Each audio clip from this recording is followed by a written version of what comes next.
首先我哋先睇睇網路上嘅留言先。咁呢位蓮花之友先生咧就喺晏晝2點幾發個信息過嚟嘅，就話咧本人小二08年到台灣讀書，至到11年畢業出入境冇問題嘅，反而畢業之後想留台工作同埋創業就複雜好多啦。莫非遞信學生時有臨時居民身份證？有位僑生咧就回覆評論就話：慶幸你嘅小兒喺台灣一切安全順利。請話呢因緊急及個人事情需要出境嘅人士切身處理一下。全台各學校並冇一個統一嘅批准程序，令人無所適從。而家制度係針對全體嘅港學生，同永久同非永久居民身份無關。首先我諗呢位蓮花之友想誤解嘅，其實呢單嘢由呢一位研究生嘅臨時出入境、緊急出入境出咗問題引起嘅。如果你正常1年咧，就暑假寒假各種學校申請一次咧，就冇嗰個問題嘅。我諗就搞錯咗。另外畢業留台根據現行嘅港澳關係條例同其他有關規定咧，你一定要翻去條居地，即係港澳住2年之後咧，先能夠再翻台灣工作及創業嘅。咁呢個就係呢本嘢規定咗啦，咁大家就港澳關係條例都規定咗嘅，咁我就唔好問咁多啦。另外一個閒雲澳門咧就話，班學生有冇搞清楚邊度對有單位或討厭嘅亂用隊？唔知真遞信定玩，即係玩過定冇過。澳門有班友唔好得意，人哋啲好嘢精英嘢學唔到，淨得個表面人遞信，你遞信遞到邊度都唔知。玩真嘢就唔得，玩泥沙中玩黑沙，我諗呢個係偏激啲。咁澳門人如果有任何問題咧，唔遞澳門，即係唔遞台灣駐澳門嘅代表處咧，即係澳門台北經濟文化辦事處，你遞邊度咧？而且根據台灣有關法令，佢唯一嘅可以代表台灣當局嘅單位嚟嘅喎，佢哋冇遞錯地方嘅喎。另外遞去俾人譚俊文辦主任呢樣係啱嘅喎，即係因為台澳關係呢份嘢咧，我哋同香港唔同，冇特別顧問嘅，又冇所謂憲政事務司嘅，就係由特首辦負責嘅。遞俾佢遞邊個咧？所以我覺得咧，你話閒民澳門咧，可能搞唔清楚呢啲制度問題。咁另外有個 founding house 就話咧，其實幾複雜。入境嘅國家地區唔許隔離屋自己自稱持有，有一定手續應該嘅。加上你係用學生身份出入境，唔係旅客留幾日或者過嚟咁簡單。身份同逗留時間都唔同嘅，人哋政府要落學網證明，要去出入境加簽有咩問題？我想喺台灣讀書翻嚟嘅。我都係台灣讀書翻嚟嘅，係需要辦啲手續，但你知道好複雜咁，仲要叫政府干預人哋嘅措施，呢個小學生思想。前國民一陣間會俾我哋嘅嚟呢邊學生代表去講意見嘅。另外關注小組咧就有個反應就話咧，你有冇諗到緊急出入境嗰方面咧，或者你冇留意到我哋本方向？其實當然完全自由進出境係冇乜可能嘅，只係想爭取簡化手續，將3年簽證改成4年。詳情應該可以有流行，叫大家上一上 Facebook 呢個 Macau Back Home Free 呢個 Facebook 睇下嘅。另外仲有一個留言就話班嘢好多元嘅，點解係咁？佢哋批你個證據係讀書又問你，又俾你話翻嚟，又嚟話走去鬥咩咁？仲有一個 ridiculous account 就好荒謬啲澳門嘅中文嚟咯，就話轉達訴求都唔夠，班學生想政府點樣去咧？特區政府可以干預台灣點樣辦學生出入境手續咩？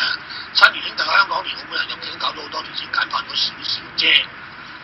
我諗應該有咁嘅，特區政府就唔係干預台灣政府，我諗特區政府最多只能夠將呢啲意見轉達俾台灣當局考慮嘅啫。我諗呢樣嘢同事實有啲出入嘅。咁而家唔理點好，我哋翻嚟先問一問我哋劉兆兵校長先。點解我哋咁多學生中意台灣嘅啫？近20年咧，台灣都係澳門高中畢業生選擇嘅升學嘅3大渠道之一。咁最簡單一個就係同聲同氣啦，大家都係華人係嘛？咁呢個係好容易溝通得到。咁其次咧就係啲學生嘅反應咧，台灣嘅大學咧都係比較開放啦。佢嘅教材教法可能都係比較同世界各地咧係比較接近啲。咁再加上咧，而家有啲年青學生咧又話有啲啲夜市啊，嚇、有啲豐富啲嘅夜晚嘅生活啊咁樣啦。咁其實呢啲都係一般嘅。咁啊，台灣因為佢喺咁多年咧，都為澳門培養咗不少嘅人才，好似阿譚生啦，係咪啊？咁我覺得，既然係三大渠道之一咧，我哋希望呢條渠道咧越嚟越通暢，對學生咧越嚟多啲關顧。咁你哋嘅困難咧就越嚟越少。嗱，首先我要強調咧，其實今次呢個爭取權益咧，大家可能係睇報紙睇得真係唔詳細嘅。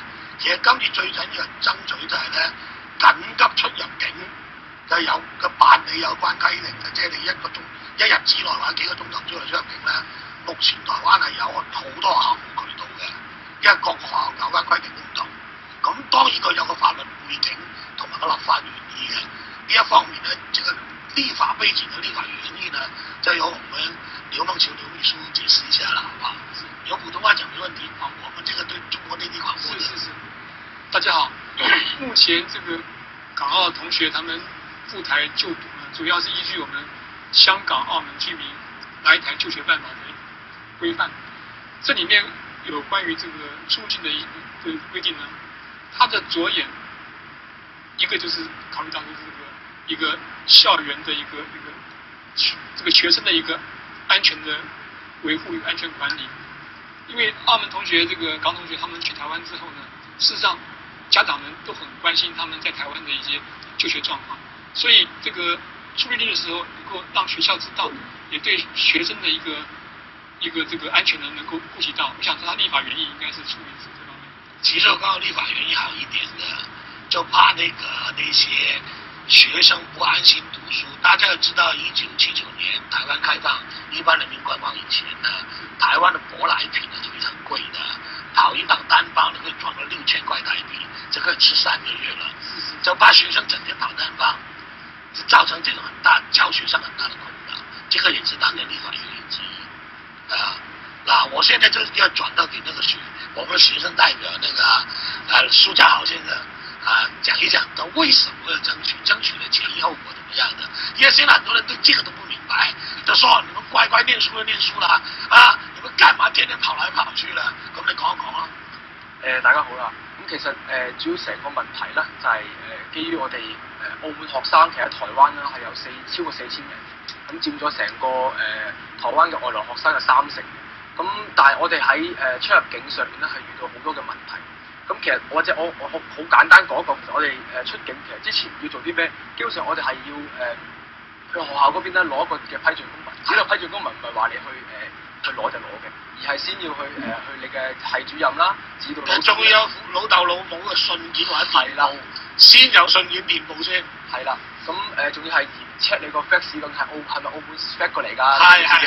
咁其實係諸多嘅手續之後咧，你先去學校管理僑生嘅部門啦，去攞到呢個嘅學校批准公文。有啲學校有，有啲學校冇嘅喎。係啦，有啲有僑外生輔導生，有啲擺咗軍訓室教官嗰邊嘅喎。係啊，因為咁樣其實全台灣係冇一個統一嘅情況啦。咁有啲學校譬如港澳生比較少嘅，咁基本上佢就冇呢啲組織啦。咁導致就係好多嘅港澳學生喺呢啲學校入邊，基本上佢哋係求助無門嘅，有緊急事都求助無門嘅。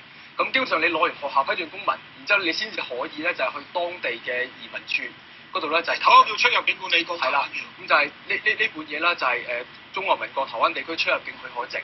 咁你去呢度咧就係吸一個印咁樣喺呢度吸一個印，咁然之後咧你就可以進入同埋就係即係進出咧各一次啦。呢叫多次出入境，其實好多人都係一次嘅啫，一張嘅啫。係啊，咁呢個就係3年期嘅，咁呢個亦都我嘅斟酌點就係點解學生係讀4年嘅，咁係咪應該要作出相關嘅修正，就係4年比較便利咧？因為以我係升大4嘅，咁我之後咧呢本嘢就冇用㗎啦，咁咧就直接就係又要換一本。唔係換一本啊，就係換一本就係換一張紙，就係單次出入境嘅。然之後我哋每一次離開台灣咧都要一次，咁申請一次啦。咁工作天係5個工作天先可以即係 OK。其實我答你好簡單嘅，其實呢個證點解3年咧，就因為一般人民嗰本紅色嗰本，其實都係3年嘅，所以因此你嗰本學生嗰本咧就用嘅規定同埋一般人民係一樣嘅，所以就變咗咪3年咯，你知唔知啊？所以除非你以後有關呢個多次出入境嘅年限放寬到4年，先可能你而家學生都會多次進入咧，先放寬到4年嘅，你知唔知啊？因為過去嚟講，台灣就有1次、2次，即係進一次出一次，進一次，同埋多次3隻唔同嘅出入境證，全部都知嘅。所以你個觀點係3年嘅原因就喺呢度，因為一般人都係3年嘅啫。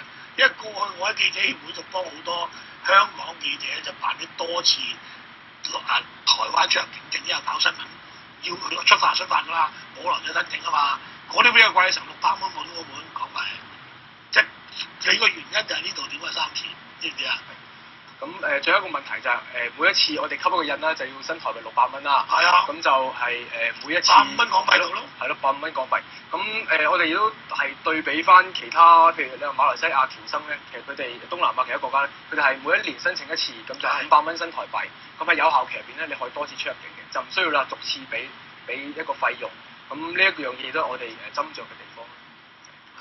咁咧，我哋而家唔理點咯，我哋先聽一聽電話上有冇人啊？我哋。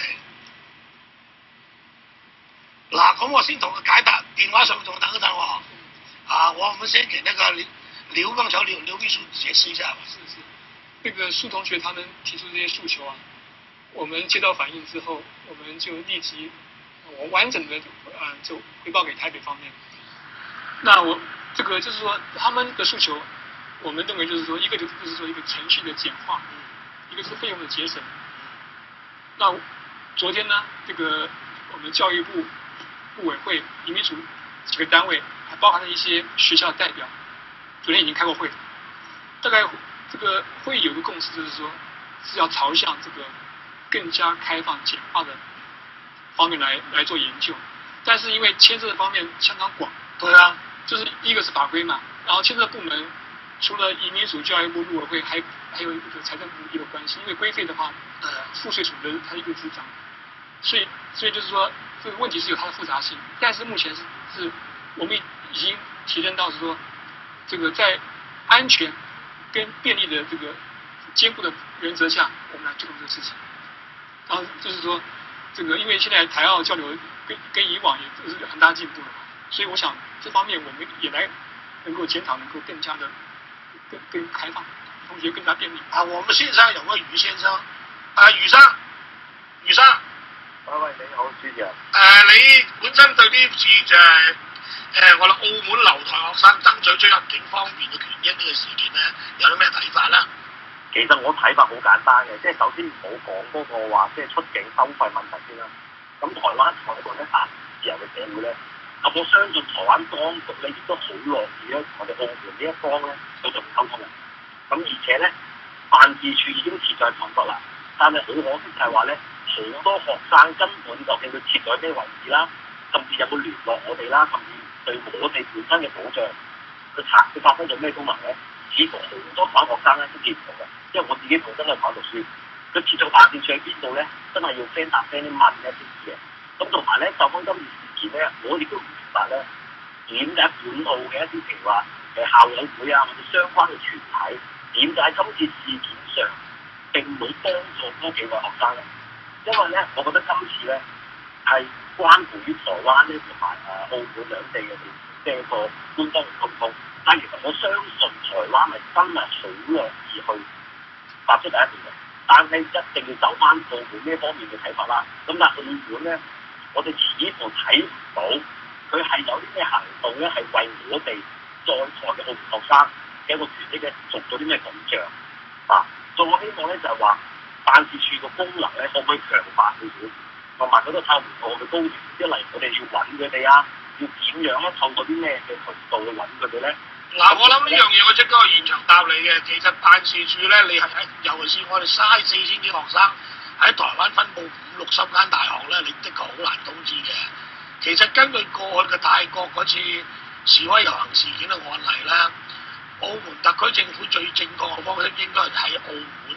喺各大電台、電視同報紙登呢個喺101大樓 N 樓嘅呢個辦事處地址，由呢啲家長打翻電話去台北揾佢哋嘅子女咧，可能係更快嘅。因為如果你希望一個只係得10-20人嘅辦事處，去台灣咁大嘅地方，佢逐個通知，我諗呢個冇乜可能㗎咯。所以啊，主持人咧，你嘅高明啊，所以你又提出我諗，其實好多人都明白到就係話，佢地理問題啦，同埋嗰個即係揾我哋學生問題，其實好簡單，大家都知道就好慢先揾到我哋。咁佢可唔可以就話透過啲咩渠道，或者有啲咩方法去？其實渠道咪當年阿何可華特首咁咯，咪喺澳門日報頭版登咯。邊個澳門居民喺泰國走唔甩嘅，唔該你過去巴提雅機場，因為已經有個澳門航空等緊你啦。我諗呢個方式應該最方便，但我相信即係就翻今時今日，我相信其實好多學生咧，即係應該可以有更加即係方便快捷嘅方法，而唔係話即係下下都要可能走出嚟要遊行示威啊，或者係即係少數嘅人幾個出嚟即係為一大部分人爭取權益。我覺得應該好多嘅相關社團啊，同埋即係我覺得係社會各界應該要關注呢個問題，因為其實在座嘅澳門學生其實係唔少㗎。甚至上係比香港啊、馬來西亞等啲地方係多。目前咧台灣係第一名嘅，接近4000人嘅。既然澳門學生喺嗰邊咁多，咁點解其實政府佢更加關注咧？而係即係好似嗰個態度係俾我哋感覺好冷漠，同埋係反而會覺得我哋呢個行動啊，或者即係推動我嘅行動係激進啊，又或者佢唔得到支持咧。我希望即係澳門呢一方面咧，應該即係政府嗰方面跟進多啲，同埋即係可以再做翻究竟個發展嗰個事態發展嘅程度係乜嘢，而唔係好似次次當我一走出嚟啦，好似即係新聞報一報咁，然之後好似係冇回事嘅。因為發展處喺台北設立咗咧，已經都有一段時間嘅。我相信如果係處理呢個問題咧，唔係就都唔好去遊行或者去抵制先至去注意咯，而係應該就係話及早應該一早應該就同台灣方面溝通。如果而家sorry， 我哋而家時間咧就要去到接報天氣報告嘅。我哋先可以去天氣報告先，一陣間再同你。